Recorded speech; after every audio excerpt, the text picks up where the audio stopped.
Depois a gente ativa vocês, se alguém for falar, que não seja no chat. Entendi que ele não tá liberando.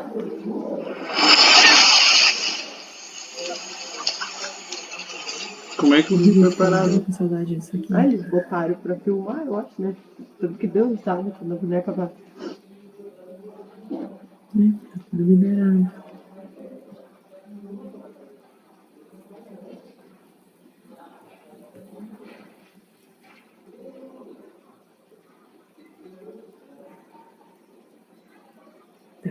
Então,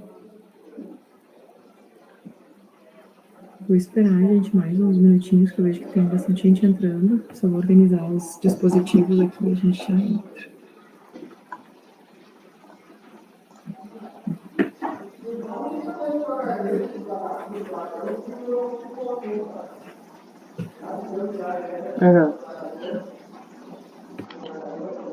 Eu fui conversando com ele hoje, descobri que ele é mais uma das pessoas que tentou matar o seu Luiz e não conseguiu. Ele? O mais que estava aqui em torno daquela hora. Que ele era. A mulher dele é aquela mulher que cata com as crianças, sabe?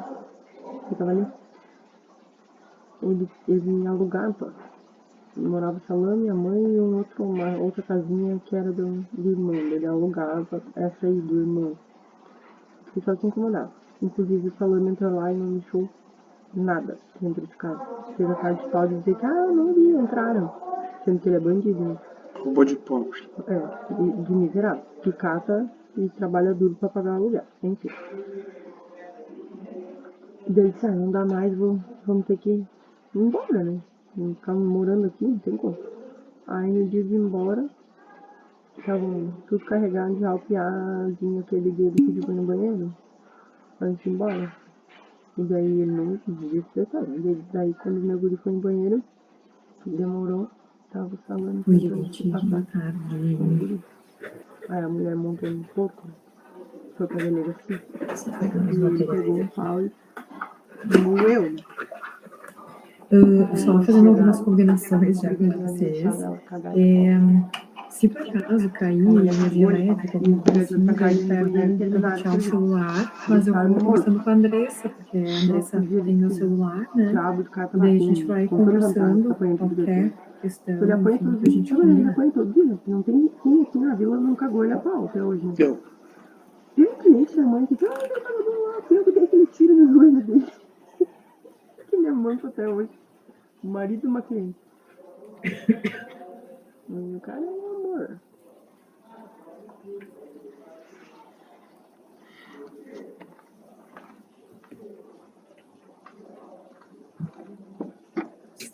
Então, vamos iniciando. Qualquer coisa, enfim, me sinalizem se não tiver bom o som, qualquer questão pra gente ir ajeitando, tá? E vocês, como eu comentei, não tá sinalizando o som de vocês, não sei, tá tudo ativado aqui. Às vezes é aquele problema, tem que entrar e sair do Black, mas só para não precisar fazer isso, aí vocês me sinalizem aqui e aí vejo como a gente organizar, tá? Hoje de manhã, a gente finalizou a parte do simpático e a gente começou a conversar sobre a parte do respiratório. Estava comentando, né, com o pessoal, assim, essa questão do tratamento em si. Deixa eu só mostrar rapidinho aqui essa questão norteadora. O que rege esse processo todo do tratamento é essa sociedade, né, essa iniciativa global para asma, o tal do GINA, que anualmente isso é atualizado, a conduta da prescrição, no caso de uma emergência, no caso de um tratamento de manutenção, tá? Que a gente vai ter essas diferenciações. Então, sempre esse material está disponível online, só baixar os e-books que eles têm. É um material muito legal para quem for para essa área de mais respiratório, pneumo, né? É um material fantástico, assim, muito fácil da gente seguir, muito tranquilo em termos de atualização, né? A gente falava que as nossas diretrizes brasileiras, elas são um pouco mais demoradas para serem atualizadas, então é um pouco mais complicado. Então, o que eu queria conversar com vocês, até brinquei, né, hoje à tarde vai ser uma aula mais leve, porque justamente vocês iam manipular esses dispositivos inalatórios, enfim, viemos para online. Mas enfim, tá, a gente tem mais uma aula presencial, né, a gente tem a simulação na semana que vem, que aí eu levo esses dispositivos para vocês manipularem efetivamente o que eu for mostrando aqui para vocês. Porque uma das questões que eu comentei, né, frisando aqui, me repetindo, é o problema nessa parte toda de respiratório, né, que é uma das grandes causas, assim, quarta causa de internação, realmente, asma é um problema, em crianças nem se fala, mas o nosso grande problema, né, o nosso maior desafio nosso, porque vocês médicos e nós como farmacêuticos também, é toda a questão da adesão, porque não adianta o paciente saber usar o dispositivo e a prescrição não está adequada, assim como a prescrição extremamente adequada e eu não saber usar o dispositivo. 68% a gente não tem eficácia no tratamento porque o indivíduo não sabe usar os seus dispositivos, né? Então, essa conversa já do prescritor, né, e já direcionar maiores informações, o outro profissional, farmacêutico, provavelmente vai passar, é importante que a gente consiga conversar. E para vocês também é importante entender como funciona esse mecanismo todo desses dispositivos, tá? Na questão do tratamento da asma, a gente falava, asma, ela é uma doença inflamatória. Então, eu apenas broncodilatar o paciente não adianta. Deixa eu voltar nessa imagem que a gente estava conversando de manhã.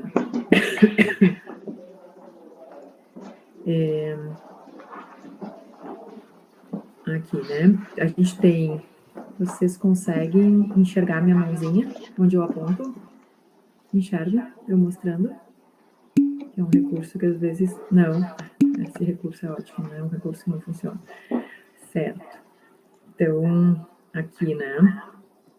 A gente tem, por exemplo, vias aéreas normais, completamente desobstruídas, abertas, o que desejamos, né? E aqui nós temos um processo inflamatório bem estabelecido. Então, o que adianta eu usar um broncodilatador para tentar abrir esse espaço para que haja mais trocas, se efetivamente eu tenho uma série de substâncias, de eicosanoides, de substâncias pró-inflamatórias que estão obstruindo esse espaço. Então, minha primeira medida, minha primeira conduta, eu vou ter que mexer nesse processo inflamatório, né?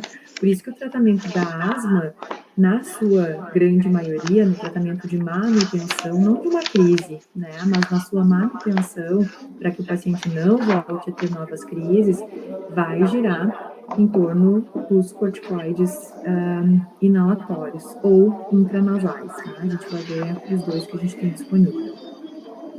Então, quando eu falo dessa parte toda do tratamento ao processo inflamatório, vão me surgir os corticoides que vão estar associados ou não a um broncodilatador, né? Normalmente, sim, no caso de uma manutenção.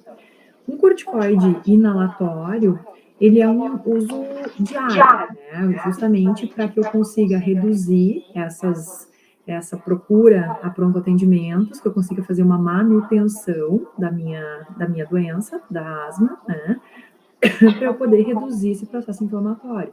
O corticoide vai atuar sobre o processo inflamatório. Então, com isso, eu reduzo essa broncoconstrição, que é essa dificuldade. Quanto mais inflamado, né, maior o meu fechamento dos broncos. Mais difícil vai ser para eu efetivamente conseguir respirar, né? Então, o que eles trabalham? Eles vão mexer... Oi, Ana, tudo bem? Eles vão mexer em vários mediadores inflamatórios, interleucinas, TNF-alfa, moléculas que estão ligadas à adesão ao endotélio, a parte de COX, de ciclooxigenases, né, que fazem parte ali dos anti-inflamatórios, vão mexer em COX, enfim, células pró-inflamatórias, e vai ter que inibir, vai ter que diminuir esse processo. e eles também auxiliam no processo de apoptose de linfócitos TH2, né, e eosinófilos, que acabariam aumentando o processo, né, se isso não fosse induzida a apoptose, a morte dessas células, eu acabaria por estimular as células inflamatórias. Então, eu aumento a destruição dessas células, né? Então, eu vou ter menos células inflamatórias no processo. Esses corticoides inalatórios, eu vou ter que sempre cuidar algumas questões básicas. Diferente de um corticoide oral, onde eu vou ter um efeito sistêmico, os efeitos colaterais, uma irritação na garganta, é uma tosse, é uma candidíase. E todos esses, a rouquidão também, né, muito tempo utilizando, e todos esses efeitos adversos, eles são muito facilmente controláveis. A candidíase oral é porque eu não limpei a minha cavidade oral. A rouquidão é a mesma coisa, excesso de medicamento depositado. Essa irritação na garganta que faz aquele o tempo inteiro, né? Excesso do pó, do medicamento que depositou.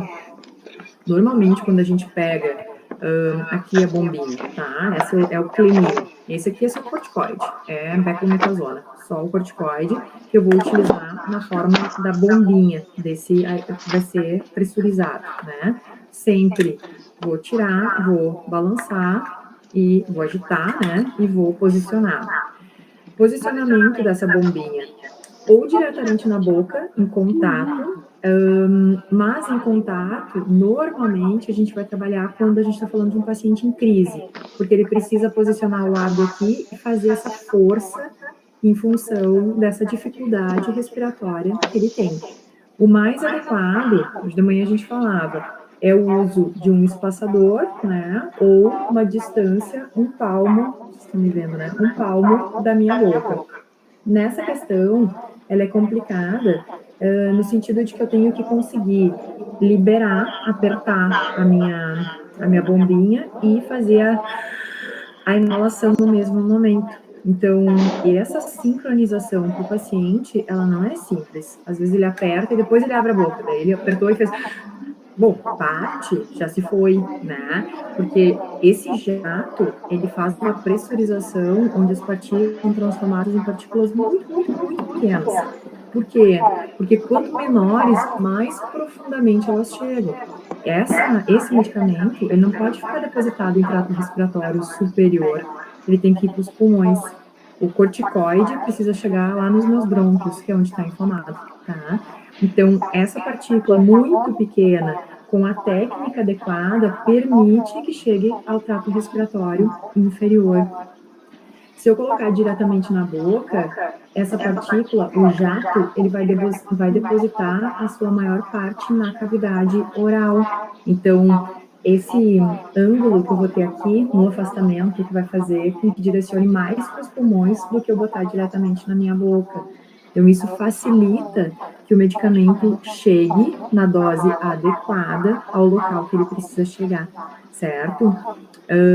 Então, realmente é importante essa técnica, porque se efetivamente, depois que eu utilizei, né, botei diretamente na boca e ficou todo aquele corticoide na minha boca, a minha chance desse depósito causar a candidíase, aqui a rouquidão que a gente está falando, essa irritação na garganta, essa tosse, ela é muito maior, ela é bem mais complicada, né?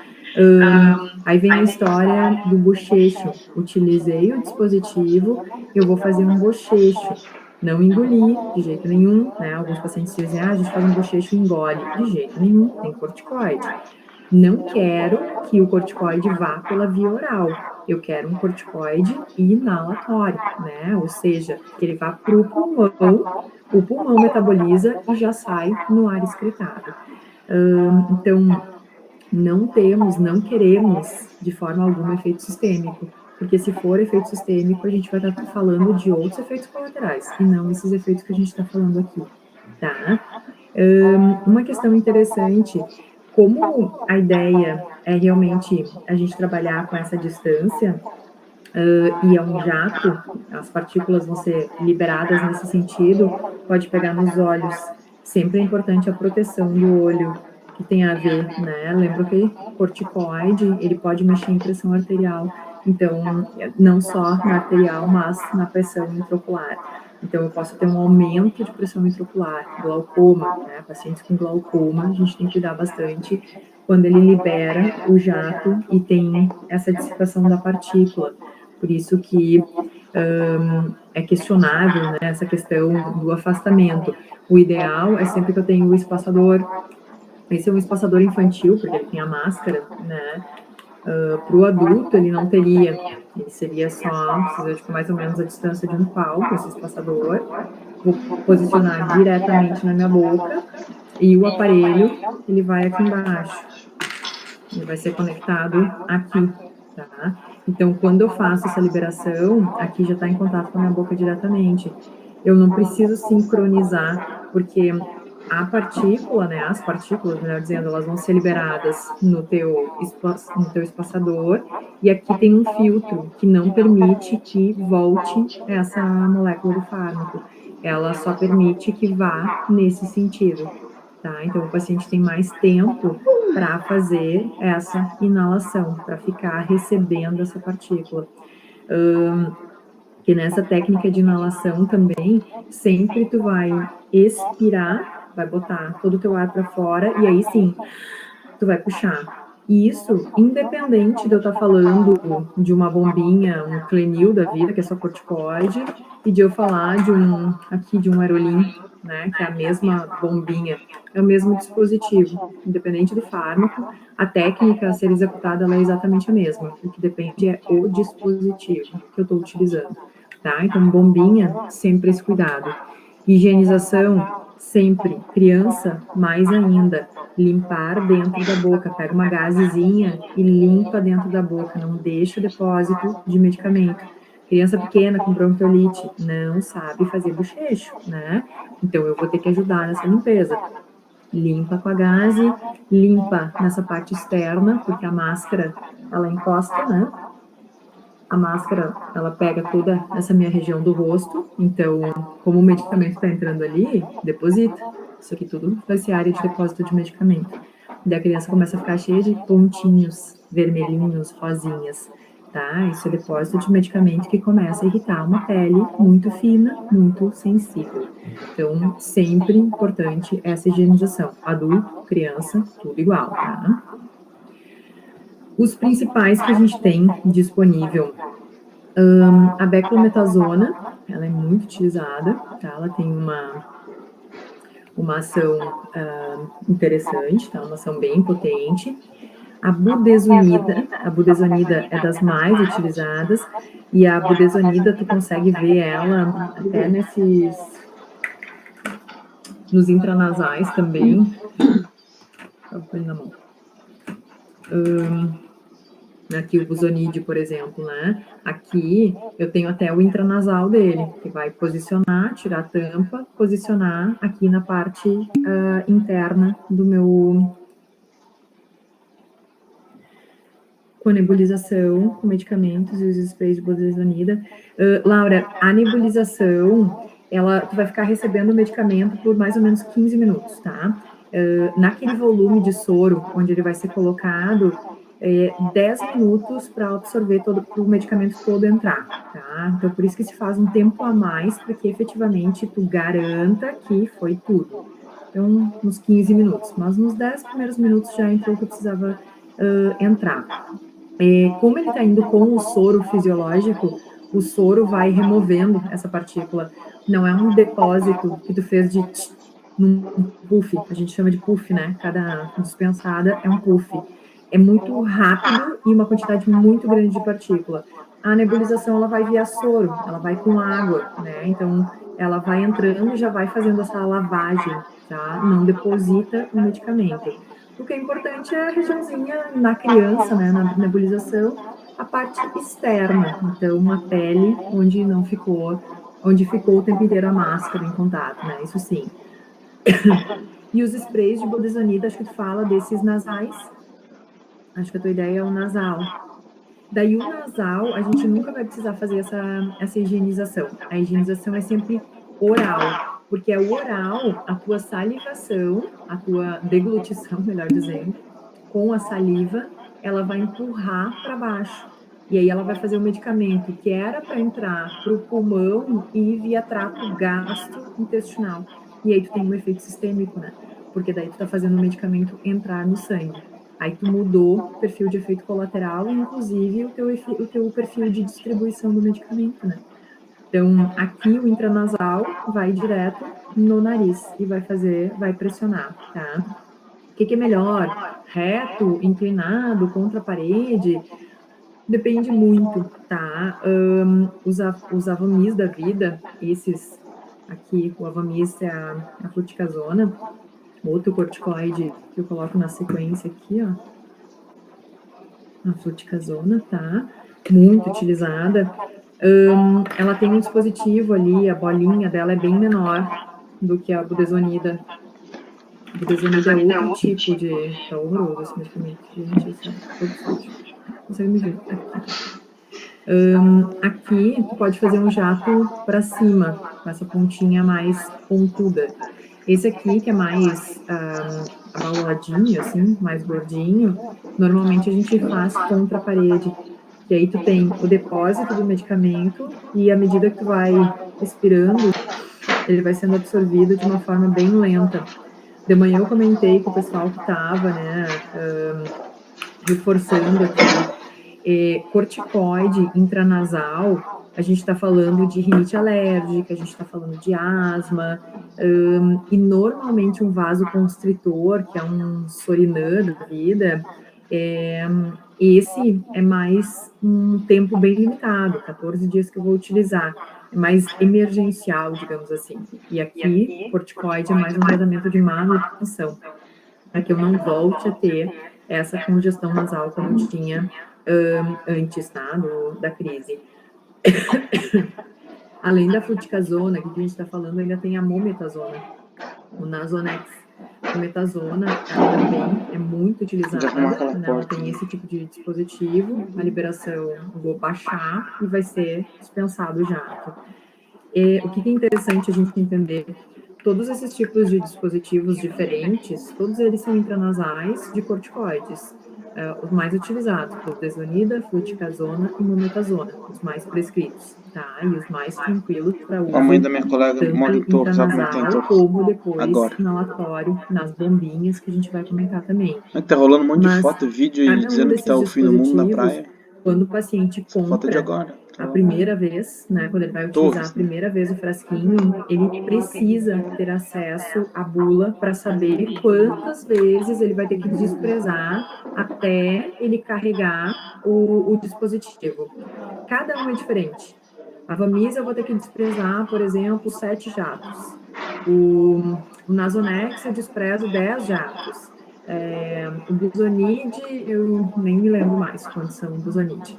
Cada um é uma informação diferente, tá? Então, eu tenho que lembrar disso, passar isso tudo. Não, mas o que é importante é a gente tentar lembrar de remeter o paciente para a bula. Ó, a primeira vez que for abrir o dispositivo, não dá para sair usando. Vai ter que usar mais, vai ter que fazer várias dispensações até que o dispositivo fique equilibrado, tá? Então, cada um é diferente. Temos vários aí. O que eu tava olhando na manhã? E os inalatórios aqui que a gente está comentando, né, no fim, já estou falando sobre eles, aparece aqui embaixo a mometasona, que não estava no slide anterior.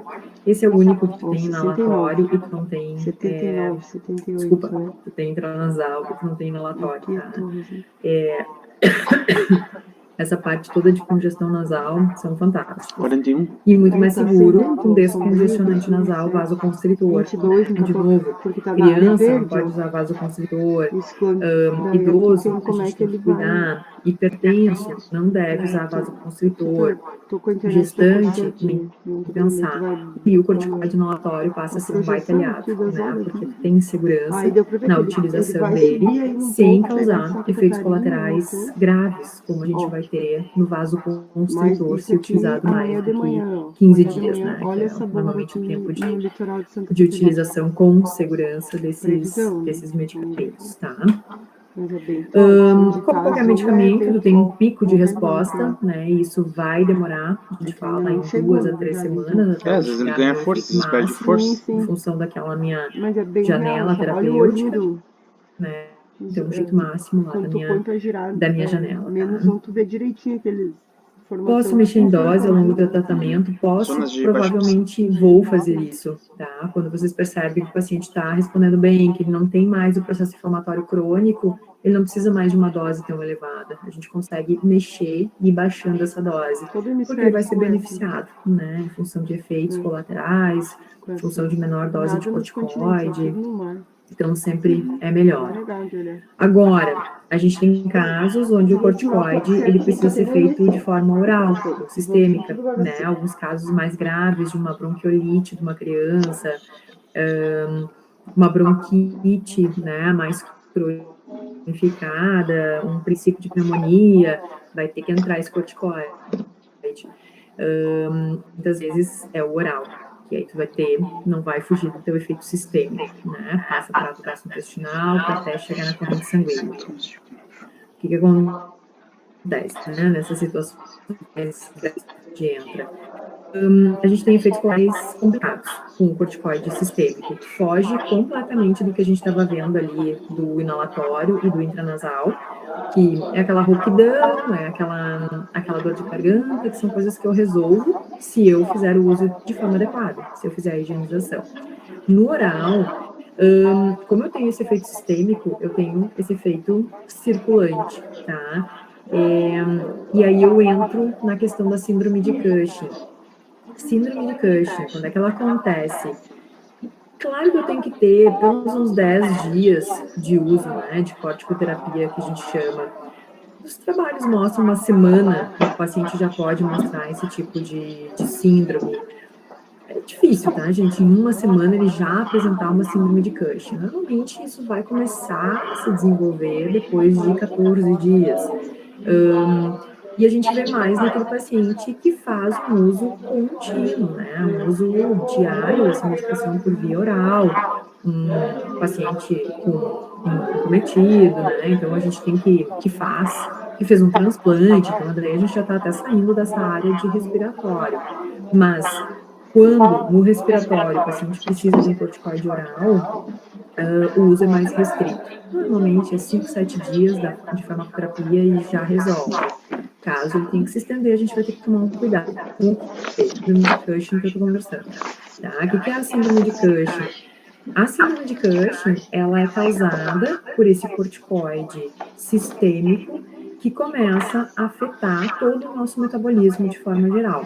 Então, ele vai mexer no metabolismo da glicose, eu aumento a minha glicemia, ele mexe no metabolismo lipídico, então eu aumento triglicerídeos, eu aumento o colesterol LDL, que seria o ruim, né, e abaixo o HDL, que seria o bom, porque ele faz o movimento contrário do LDL, tá? Eu começo a afetar toda essa questão de equilíbrio, né, do meu perfil lipídico. E uma questão interessante, ele mexe, a gente fala, né, a pessoa fica inchada durante o tratamento com corticoide sistêmico, né, oral. Sim, esse desequilíbrio hidroeletrolítico, ele acontece. Mas a maior sacanagem é que, ao mesmo tempo que ele faz isso, ele faz o catabolismo de proteína. Então, ele destrói a nossa proteína e transforma em tecido adiposo. Então, não é, eu parei de tomar corticoide e aqueles 3 quilos que eu inchei vai sair rapidinho. Não, isso não vai acontecer. Porque ao longo daquele período, houve a destruição da tua proteína e conversão, né, do teu tecido magro em gordo. Tá? Então, o corticoide faz a pessoa ganhar não é só por retenção de líquido. De novo, sistêmico. Isso não acontece com o inalatório ou com o intranasal, eles são seguros, é outro perfil, porque não chega ao sangue esse medicamento. O oral, sim, daí o efeito sistêmico vai mexer em tudo isso. A gente também tem a questão da osteoporose, pacientes que fazem uso de corticoide por muito tempo, né? A púrpura pode desenvolver. Tem vários estudos que mostram, principalmente naqueles imunossuprimidos, que começam a desenvolver depressão, tem casos de suicídio em função do uso contínuo do corticoide, tá? Porque vai causando uma depressão a longo prazo. Dores musculares, a pele é fina, é aquele paciente que tu encosta, no dia seguinte ele tá roxinho, tá? O corticoide intravenoso, Poliana, vai entrar em tudo isso que eu tô comentando no oral. Só que o intravenoso, é assim, tu não vai utilizar por muito tempo, né? Tu vai usar num período restrito. Então, tu não vai chegar nesse período bem superior aqui a 7 dias para começar a causar a tua síndrome de Cushing. Antes disso, tu não tem. Antes disso, tu tem segurança. Então, o endovenoso, tu não vai utilizar por tanto tempo, mesmo oral. Vai haver um cuidado de não se prescrever por muito tempo, porque se tu prescrever por mais de 10 dias, começa a haver essa possibilidade, né, de causar todos esses problemas. Daí pode entrar na questão da síndrome de Cushing. Até estria, né, porque tu tem um afinamento de pele muito significativo. E esse afinamento de pele começa a levar a questão das estrias, as equimosezinhas, né? Encostei no paciente, ficou roxo. Fica sempre todo roxinho, a pele é fina. Bem clássico, bem de quem usa corticoide, tá? Então, cuidado aí, porque os efeitos colaterais aqui do corticoide oral ou sistêmico, né? O endovenoso que tu tá perguntando aqui, ou intravenoso, são bem complicados, bem ruim, tá? E outra questão que acontece é que o corticoide, depois vocês veem essa parte mais aprofundada, né? Eu tô trazendo só aqui rapidamente. O corticoide, a gente tem que cuidar muito nessa retirada dele. Então, eu tô tomando há 15 dias corticoide e agora eu preciso parar. Ela nunca vai ser uma retirada abrupta. Por quê? Porque durante a utilização, a gente tem uma supressão adrenal. O corticoide, ele mimetiza o efeito do meu cortisol, do meu hormônio do estresse, né? O que é o estresse? Qualquer alteração, uma febre, um processo inflamatório, qualquer coisa que gere uma alteração na minha homeostase é um estresse. E aí o meu hormônio do cortisol, que é liberado, né, pela suprarrenal, ele vai regular esse estresse para que eu volte a entrar em homeostase, né? Vai ativar quem ele precisa, chamar a atenção das células que ele precisa. Quando eu estou tomando um medicamento, a minha suprarrenal, ela entende que, não, já tem cortisol circulante, né? Que é o que eu estou tomando, corticoide. Não preciso mais regular, não preciso mais liberar o cortisol, o nosso, o endógeno. E aí ela passa a não liberar mais. Claro, libera uma quantidade muito pequena, né? Ela não vai fazer uma paralisia total, ela não vai parar de funcionar, mas ela funciona numa quantidade muito pequena. Ela não libera mais o nosso corticoide endógeno, o cortisol.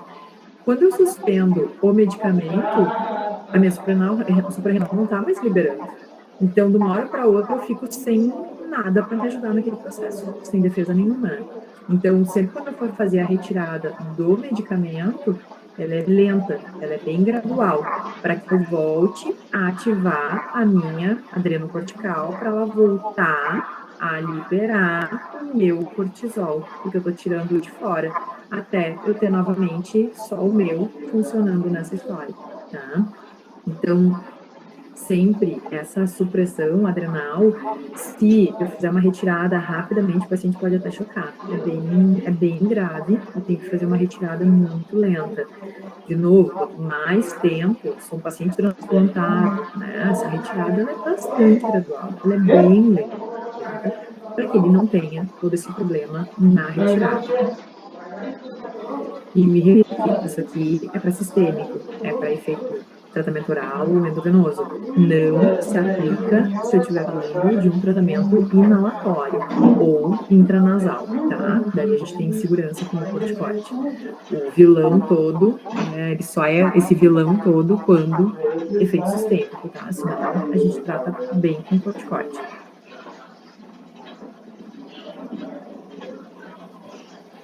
O brometo de ipratrópio, esse a gente já viu, ele atua como fármaco lítico lá do parasimpático, tá?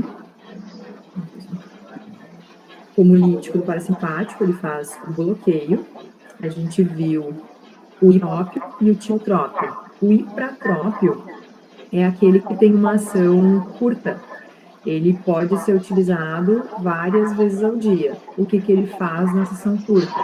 Ele broncodilata e ele volta. Ele broncodilata e ele volta. Tá? Então, ela é uma ação rápida, mas ela é curtinha. Onde que eu vou usar esses processos, né, esse tipo de medicamento? Quando eu estou falando de um tratamento de emergencial, uma crise. O paciente está em crise e eu preciso broncodilatar esse paciente rápido. Como que eu posso fazer? Com esses broncodilatadores de ação rápida. Ah, mas a gente viu também um simpático, só que um simpático mimético, um salbutamol, que depois eu vou comentar. É a mesma coisa. Ambos vão broncodilatar de uma forma rápida. Só que aqui, o ipratrópio, ele vai fazer via bloqueio das nossas vias colinérgicas, tá? Quando eu falo de um salbutamol, eu vou fazer através de uma via adrenérgica. De novo, mecanismos de ação diferentes. Lembram que cada um dos medicamentos, cada via, tem um efeito máximo, que é onde eu atinjo a saturação dos meus receptores farmacológicos. Então, se eu botar 2 medicamentos que fazem a mesma coisa, eu nunca vou conseguir chegar além disso aqui, porque todos os meus receptores estão ocupados.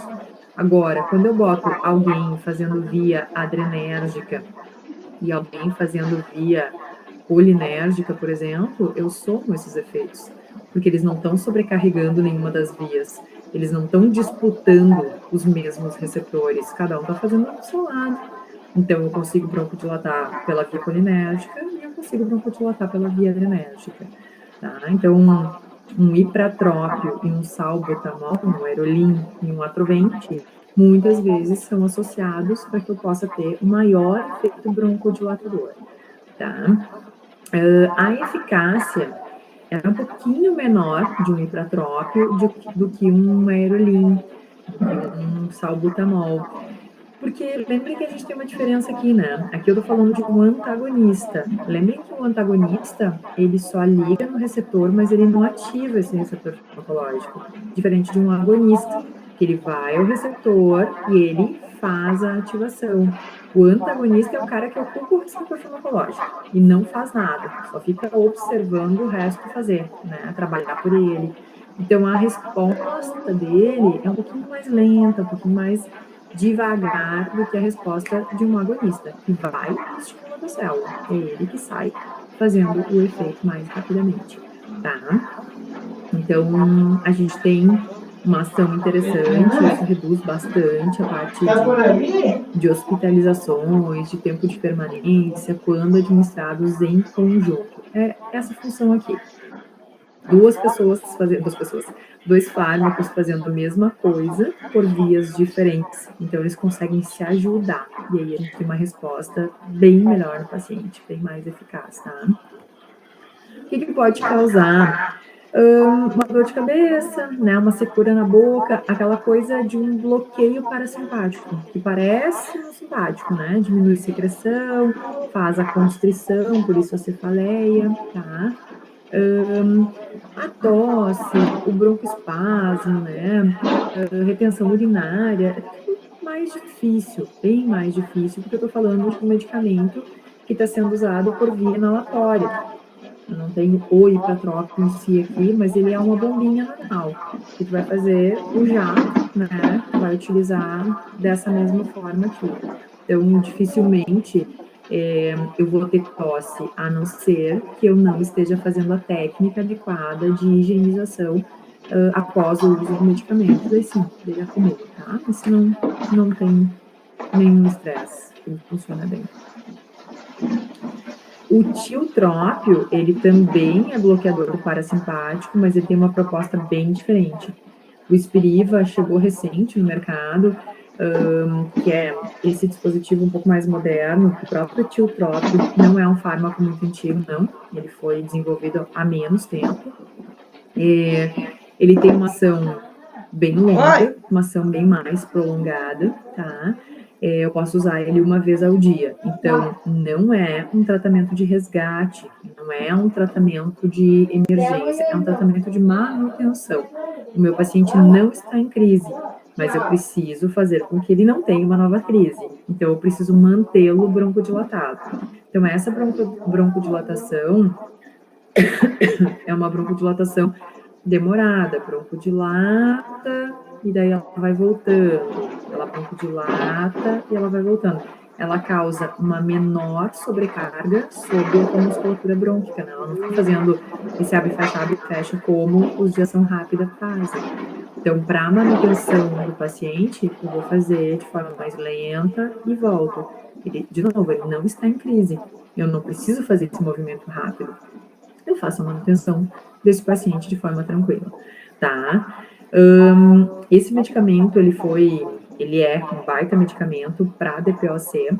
Então, aquele paciente com doença pulmonar obstrutiva crônica, ele perde basicamente toda a força pulmonar. Ele não consegue botar uma bombinha na boca e puxar, ele não tem força nos pulmões. Ele precisa fazer algo, abrir a boca e o medicamento tem que entrar. O medicamento tem que fazer por si, tá? Então, esse dispositivo do Spiriva é um dispositivo bem interessante, que ele, quando utilizado, né, tem o bocal, então o paciente vai colocar a boca diretamente no bocal, ele vai ser carregado, esse meu tá descarregado aqui, eu não vou conseguir mostrar para vocês, ele já não tá mais nem girando, tem o contador de doses na lateral, mas tu gira para carregar ele, e tu tem só esse pequeno gatilho lateral aqui, só um botãozinho. Quando tu liberar o botãozinho, a tua boca já vai estar diretamente aqui, ele produz como se fosse uma nuvenzinha, é uma pequena névoa, e ela é constante, diferente daquele puff da bombinha, que faz aquele e aí sai todo o jato de uma vez só. Aqui, essa nuvenzinha, né, essa névoa, ela fica sendo liberada aos pouquinhos e de uma forma bem lenta. Então, para aquele paciente que não tem força para puxar, ele só posiciona a boca. E essa névoa vai conduzindo o medicamento, partícula extremamente pequena, vai conduzindo até a profundidade maior, né? Então, consegue chegar nos brônquios. O paciente tem uma baita resposta com esse medicamento. Bem caro ainda, tá? Spiriva ainda é um medicamento super caro, que é o tiotrope, né? Que é um dos mais modernos aí que a gente tem. Mas ele certamente é mais seguro, ele evita um monte as crises, ele mantém muito bem essa broncodilatação por mais tempo. Então, é um medicamento bom, né? Mas tem um custo alto associado.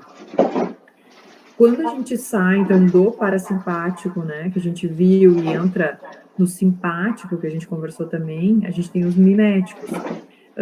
E eu mostrei para vocês a adrenalina, ou epinefrina, né, ela aparece aqui também, na questão da asma, né, um paciente que chega numa emergência com uma crise asmática muito forte, ele pode nebulizar com uma adrenalina. Então, coloca uma adrenalina ali e deixa ele nebulizando.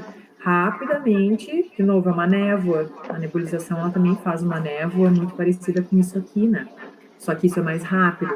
A nebulização, eu comentei antes, 15 minutos. Deixa pelo menos 15 minutos nebulizando para o medicamento entrar, né? Então, esse medicamento ele vai entrar e vai se direcionar para o pulmão. Adrenalina inespecífica total, ela age em tudo, mas eu estou direcionando via pulmonar. Então, o meu efeito mais rápido vai ser sobre os brônquios, né? Então, eu tenho esse aumento, essa broncodilatação rápida, e eu também tenho esse efeito constritor, né, da adrenalina, o que diminui edema que eu posso estar fazendo ali e não estou conseguindo respirar num caso de um choque anafilático, por exemplo. Tá? Então, a gente tem tanto o efeito broncodilatador quanto constritor, diminuindo a parte do edema. E seguindo, né, o que a gente falou hoje, mas só agora sendo mais específica nesses medicamentos, Daí a gente entra em vários aqui, estilo bombinha, salbutamol, fenoterol, terbutalina, que são medicamentos que têm uma ação mais curta. A terbutalina a gente pode até considerar uma ação intermediária, ela não é tão rápida quanto o salbutamol e o fenoterol, mas ela entra também no tratamento de resgate, no tratamento mais da crise em si. Esses medicamentos, eles são bem mais seletivos para beta-2, então tu tem uma ação basicamente em beta-2, mas eu tinha comentado com o pessoal hoje de manhã, lembrem que no coração eu também tenho receptor beta-2, não é só beta-1. A quantidade ela é pequena, mas eu tenho. Então, eu posso acabar tendo a função do aceleramento dos batimentos cardíacos e do tremor, né, por essa estimulação simpática, que é bem comum o paciente apresentar aquela aceleraçãozinha e alguma coisa de tremor, em função dessa não seletividade de 100%, né, que do receptor lá dos pulmões, se ele também tem alguma coisa no coração, por isso que justifica esse efeito colateral, tá? Então, crise é o fármaco de escolha. Ah, mas não pode ser usado o hipratrópico lá, o lítico do parasimpático. Foi o que eu comentei com vocês, a ação é mais demorada. Então, aqui a tua resposta é mais imediata, é agonista, é bem mais rápido. Tem um início em poucos minutos, pouquíssimos minutos, tu já broncodilatou o paciente. Mas é curto, é algumas horinhas e já está sendo eliminado, tá? A maior parte desses medicamentos tu pode fazer uso oral. Alguns deles têm na forma farmacêutica também de xarope, né? Hoje de manhã eu comentei, pega o paciente que vai lá, vocês prescreveram um salbutamol, né? Pensando que ele vai receber a bombinha. Daqui a pouco ele chega lá na unidade básica e, acabou a bombinha. Vai lá e recebe um xarope de salbutamol. É uma forma farmacêutica disponível. Tem na forma oral também, né? Não é só aerossol, tem oral também. E aí vão ter que passar essa informação para ele de como ele vai fazer uso, né? Mas nunca é legal, porque o oral tu tem efeito sistêmico, o que tu conseguiria evitar num efeito pulmonar, é outra coisa, outra proposta, tá? A parte toda de irritação de garganta aparece de novo, né? A questão das câimbras, tudo isso pode acontecer. São efeitos bem incomuns, raros, né? Que não é comum a esses medicamentos, mas que já foram relatados em consequência, né, desses medicamentos. Já falei também, mas reforçando, o Belotec é um fármaco bem conhecido, bem utilizado. Saiu do mercado o Gotas. A gente tem o fenoterol produzido por outras empresas farmacêuticas, né? A gente só não tem mais o Berotec Gotas. Só isso que saiu do mercado. O restante está disponível, tá? O próprio Berotec está disponível, só não na versão gota. Porque a empresa simplesmente entendeu que não estava lucrando o suficiente com esse medicamento e tirou da alçada de produção, tá? Então era só uma questão mesmo da indústria que não estava faturando como imaginava com esse medicamento, só por isso. Não tem nada a ver com foi encontrado alguma substância que pudesse causar algum problema, que volta e meia a gente escuta, né? A ranitidina saiu do mercado e nunca mais voltou, porque ali se identificou que tu tinha uma substância com potencial cancerígeno, então o medicamento nunca mais voltou. Esse é um medicamento que tu usa tipo uma estatina, um pouquinho diferente, assim, o mecanismo para a parte de colesterol, tá? Que vocês vão ver mais na clínica, nessa parte. E os de longa duração, também mexendo no simpático, mas agora um efeito de longa duração, a gente tem o salmeterol, o vilanterol, o formoterol, que vão estar associados a corticoides. Os mesmos corticoides que a gente já falou, da via inalatória ou intranasal, tá? Fluticasona, budesonida são os mais utilizados. Mometasona a gente vê pouca associação com broncodilatador. O teu efeito aqui, ele é bem mais prolongado, não é mais aquelas 2, 3 horas. Agora a gente está falando de um efeito que vai te durar até 12 horas, porque ele é demorado, né? O broncodilata devagar e volta à posição inicial de uma forma bem mais lenta. O efeito inicia rápido, não tão rápido como de ação curta, né? Mas eu mantenho esse paciente broncodilatado porque é um medicamento que eu vou usar todos os dias, uma vez por dia. É um medicamento de uso contínuo. Então, a gente sempre vai associar com o corticoide, né? Tanto que a maior parte já vem associado com o corticoide em si, porque tu tá mexendo na questão inflamatória do processo, né? E isso também tu tem uma diminuição no número de óbitos quando tu usa só o broncodilatador e tu não resolve o processo inflamatório em si, tá? Esses, só mostrando para vocês alguns desses dispositivos, a gente tem aqui o Relvar. O Relvar é o do vilanterol, tá? Com a fluticasona. O dispositivo, ele é aberto e ele expõe o bocal, que é onde o paciente vai colocar em contato diretamente a boca. Todos esses dispositivos aqui, ele coloca a boca aqui, onde ele vai firmar os lábios, onde ele tem mais força para puxar. Porque todos esses dispositivos, eles têm um pó aqui dentro. Não é mais um disparo, um puff, como uma bombinha que facilita e transforma aqui em micropartículas. Aqui não. Aqui dentro eu tenho um pó. E para eu puxar o pó é bem mais difícil, é bem mais complicado. Então, posiciona bem para ter força para puxar. E quando eu abro o Relvar, ele automaticamente carrega a dose. É só posicionar a boca, botar o ar para fora e puxa. Tudo certo na sua utilização. Um pouco diferente do disco. Deixa eu ver. O disco, que é aqui o Ceretide, por exemplo, o primeiro ali, o salmeterol com a fluticasona, tá? Tem só o corticoide na forma de disco também. Aí tu tem só o corticoide aqui. Mas a forma de uso é a mesma. Os dois são discos, tá? Como é que funciona esse sistema? Muito parecido com o Relvar, que a gente acabou de ver. Mas aqui, quando eu expor o bocal, então eu vou abrir. Agora, tá sem bocal, só um pouquinho. Destruir os dispositivos. Quando eu abrir, eu expus o bocal, então tá aqui, posiciona o lábio nessa posição, mas eu vou ter um carregamento da minha dose. Viram que eu fiz um pequeno clique aqui? Aqui, ó. Esse clique é o que vai carregar o meu medicamento, que eu tenho aqui as minhas dosagens, aqui as dosagens de quantos eu ainda tenho disponível. O paciente sempre tem esse controle, né? A bombinha não. A bombinha, ela não tem quantos puffs eu já utilizei. Então, o controle do paciente sempre acaba sendo maior, né? Ele sempre tem que ter um cuidado maior para saber se está acabando, se tem que comprar mais ou não, e não pode ficar sem atender. Então, a única diferença é esse carregamento. Voltou, fechou, está pronto o dispositivo para um uso posterior, tá? Então, a única diferença desses dois realmente é aqui eu preciso carregar, aqui abrir ele já está carregado. Como é que é esse sistema, né, interiormente? Não sei se vocês conseguem enxergar.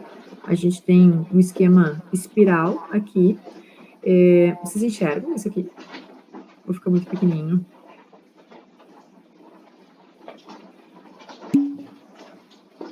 Enxerga? Tá. Então, bem aqui dentro, tu tem microcápsulas. E essas microcápsulas vão sendo carregadas cada vez que tu adiciona, que tu carrega, ela fica pronta para ela ser aberta e ser utilizada pelo paciente. Então, fica girando ali dentro e carregando essas microcápsulas. Pó, tu também tem, que daí não são os dispositivos tão modernos, que é, por exemplo, isso aqui é um turbohaler, o paciente tem, esse aqui é o Symbicort, tá, que é a água ozonida, com formoterol. O paciente aplica, coloca diretamente a boca aqui e puxa. Só vou carregando as doses aqui. Giro, carreguei a dose. horário, anti-horário, carreguei, horário, anti-horário, carreguei. Posiciona e puxa. Pó, bem difícil de puxar, tá? E um muito utilizado, tem vários tipos diferentes, esses aqui são bem interessantes, e esses são os maiores que mais dão problema, efetivamente.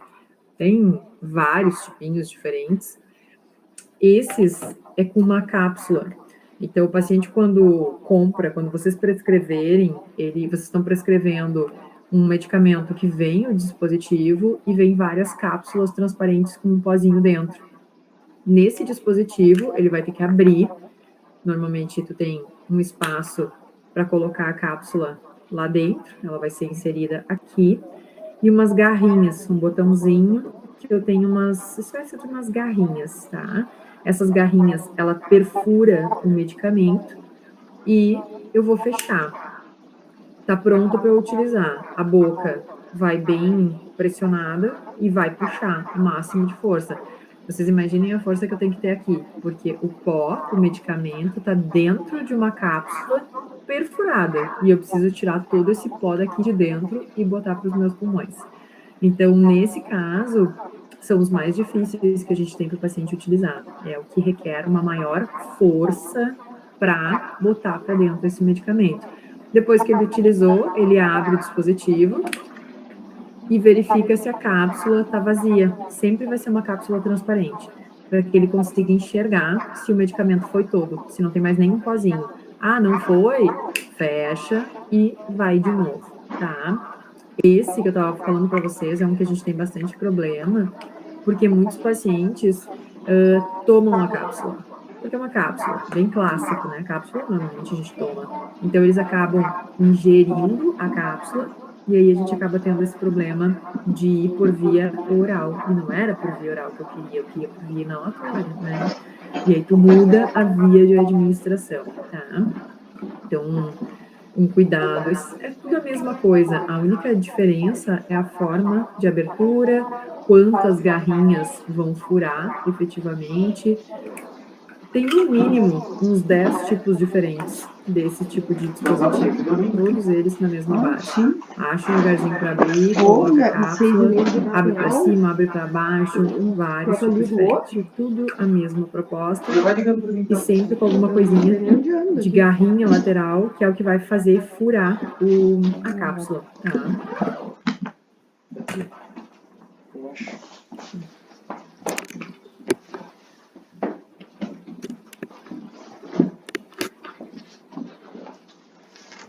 Então, em termos de efeito colateral, né, esse salmeterol, todos já são mais prolongada. Acontece também um pouquinho de tremor, tá? Mas não tem mais a questão da taquicardia. A taquicardia, ela vai entrar como um evento não muito comum, né? Ele é comum com aquele de ação rápida, que ele acelera rapidamente o coração. Se não, não, tá? A gente consegue evitar bastante esse efeito. A mesma coisa o formoterol, né? Também ação prolongada. Pode ter um pouquinho de tremor, estimulação simpática, mas taquicardia já não é mais algo comum, né? A questão de irritação na garganta, se eu usar a técnica correta, né? Lavar, tirar esse pó todo, não vai causar todos esses problemas. Então, a gente evita bastante esses efeitos secundários, tá? Quando a gente usa esses de ação prolongada. Em que momento se aplica um ou outro, né? Sempre ação rápida, ação curta, a gente está falando de tratamento emergencial, tratamento de crise. Ação prolongada é o paciente que está controlado. Eu só vou continuar mantendo aí o tronco dilatado para que ele não tenha novas crises, né? Porque as crises, elas vão ser sempre prejudiciais para o paciente. Então, eu não quero e nem posso que ele tenha crises mais do que 2 na semana. Daí já é um paciente descontrolado. Eu já tenho que revisar a farmacoterapia que foi prescrita. Já não está mais adequada, porque ele está tendo muitas crises. Adequada nem sempre o problema é a farmacoterapia. Muitas vezes é o problema da adesão. Então, sempre revisar essa questão da utilização, né? Comecei conversando com vocês sobre a história do Gina, e ele sempre traz, né, rapidinho, voltando aqui, essa associação global, ele sempre traz a importância da gente verificar a parte toda já na avaliação inicial, a parte da técnica do inalatório, do dispositivo inalatório, tá? Porque esse é o nosso grande estresse como paciente. Aqui a gente tem 68% dos pacientes, eles não são controlados porque eles não sabem utilizar o dispositivo, nem sempre é a questão da farmacoterapia em si, que foi prescrito, tá? Então, realmente, essa parte da avaliação, de como ele utiliza, conseguir passar a informação, mesmo que rapidamente, mas trazer para ele a importância dele entender como utiliza o dispositivo inalatório é bem importante, tá? A gente tem também, saindo um pouquinho dessa função de broncodilatador, na ação simpática, parasimpática, a gente tem teofilina e aminofilina. Esses medicamentos, eles são uma baita ferramenta, tá? Numa emergência, podem ser aminofilina, uma resposta muito boa, muito interessante, mas são medicamentos que eles vão apresentar uma janela terapêutica estreita. Eles não têm a mesma segurança como tem os broncodilatadores que a gente estava conversando, tá? Então, eles acabam entrando como uma alternativa ao tratamento. Então, para controlar a asma, sempre, preferencialmente, um broncodilatador de ação rápida. Não funcionou, bom, tem uma aminofilina que pode ser utilizada, tá? O mecanismo de ação não é 100% conhecido, né? Sabe-se que elas inibem as fosfodiesterases que estão envolvidas com o processo todo do broncoespasmo e do processo inflamatório que a asma causa, então inibe principalmente essa parte do broncoespasmo, e elas também mexem no bloqueio da adenosina, porque a adenosina pode causar o broncoespasmo, né? E principalmente a parte de liberação de histamina. Depois também a gente falou de novo, né? A histamina é um horror. Uma vez liberada, é complicado. E a histamina causa constrição, né? Então, o paciente que está um processo de, enfim, alérgico, né? Uma asma, alguma coisa que desencadeada, é difícil a gente controlar, porque justamente ele já está com histamina circulante, né? Então, às vezes, uma teofilina, uma aminofilina acabam sendo um recurso importante para tentar parar um pouco a ação dessa histamina, que é o que está mais prejudicando aquele paciente.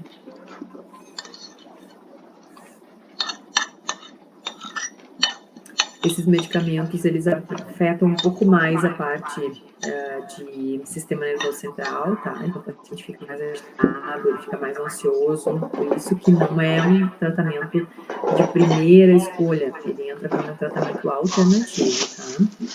Nas doses mais altas, mexe na questão da arritmia, tá? Pode causar crises convulsivas, de novo, não é um efeito adverso clássico, né? Normalmente um efeito adverso um pouco mais raro, mas pode acontecer, tá? Gestação, amamentação, criança, não entra esse tipo de medicamento. Não são seguros. Janela terapêutica estreita, tá? De novo, é um arsenal terapêutico fantástico, é um recurso maravilhoso, mas que eu vou ter que ter muito mais cuidado no momento de utilização do meu paciente. Que pode ser um resgate muito bom, o paciente precise naquele momento. Sim, ele pode entrar também, Lisa, mas aqui normalmente numa emergência, que tu chega, não é um tratamento contínuo que o paciente vai fazer.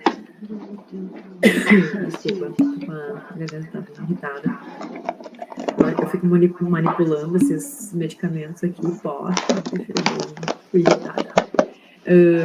Mas uma teofilina, por exemplo, numa emergência, nossa, é um medicamento maravilhoso. Ele realmente resolve tudo aquilo que os broncodilatadores de ação rápida não conseguiram. Ele resolve, mas é uma emergência. Tu não vai ficar fazendo uso de uma felina, porque o risco é muito alto, Não. tá? Mas nesse sentido. Eu tenho Mariana maiúsculo, né? O sulfato de magnésio, ele é interessante, porque ele vai fazer o relaxamento da musculatura brônquica, né? Ele faz aquela broncodilatação, porque ele vai inibir essa entrada do cálcio. E o cálcio, lá dentro da nossa célula, ele faz contração. Como o magnésio impede essa entrada, não há contração, mas sim um relaxamento, né? E isso vai refletir nessa dilatação. E aí o paciente vai oxigenar melhor. Ele ainda diminui a liberação da alvorosa, né, da histamina. Então, ele mexe nessa diminuição da liberação de histamina. Menos histamina, menos efeito broncoconstritor. Mais tempo o paciente fica dilatado. Ele também diminui a liberação de acetilcolina. Quem era acetilcolina? É aquela que fazia constrição. Então, menos acetilcolina, menos constrição. Então, o sulfato de magnésio tem uma ação extremamente interessante, né? Porque ele consegue mexer tanto na histamina como na acetilcolina, dois sinalizadores que fariam broncoconstrição, e ele também impede o cálcio a entrar na célula e fazer a constrição, e ele promove o relaxamento, né? Então, a broncodilatação, que é importante aqui para o paciente, tá? Então, o sulfato de magnésio